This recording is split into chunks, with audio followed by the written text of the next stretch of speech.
Attorney General Merrick Garland vowed the full force of the Justice Department against 73-year-old Victor Manuel Rocha, a former ambassador to Bolivia and career diplomat. Federal prosecutors say after receiving a tip, an undercover FBI agent posed as a Cuban foreign agent and contacted Rocha on WhatsApp.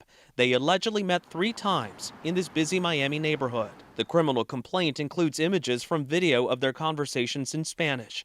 It says Rocha claimed his involvement with Cuban intelligence went back almost 40 years, that he boasted, "What we have done, it's enormous, more than a grand slam," referred to the United States as the enemy, and said his #1 priority was protecting the Castro regime.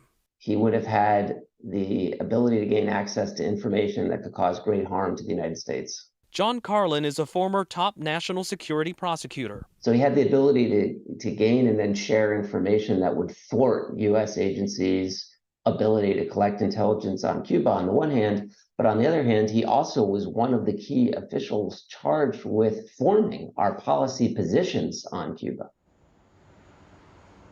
Rocha appeared in federal court today, but he has not yet entered a plea, and prosecutors have not revealed what kind of information they believe he may have shared. But they noted he was a top diplomat in Havana in 1996 when Cuba shot down 2 unarmed planes belonging to a U.S.-based anti-Castro group, killing 4 men. Between 1981 and 2002, Rocha was employed at the State Department and held a number of senior positions in the U.S. government. Those included service on the National Security Council with special responsibility for Cuba, among other things. It included service as Deputy Principal Officer at the U.S. Interest Section in Havana, Cuba. And it included service as the U.S. Ambassador to Bolivia from 1999 to 2002. After leaving the State Department, Rocha served as an advisor to the commander of the U.S. Southern Command.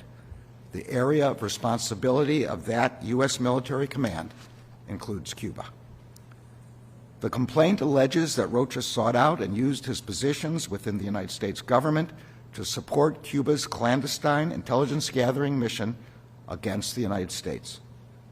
After the FBI received information that Rocha was a covert agent of Cuba's intelligence service, an FBI undercover proceeded to engage with Rocha on several occasions.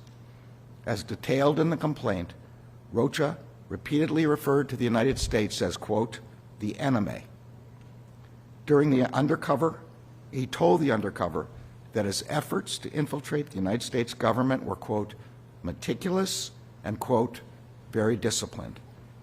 And he repeatedly bragged about the significance of his efforts, saying that, quote, what has been done has strengthened the revolution immensely.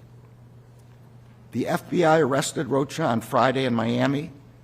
He is making his initial appearance in the U.S. District Court for the Southern District of Florida this afternoon. Let me now turn to the topic of today's briefing.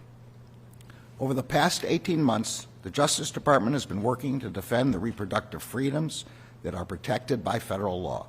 I love your ears.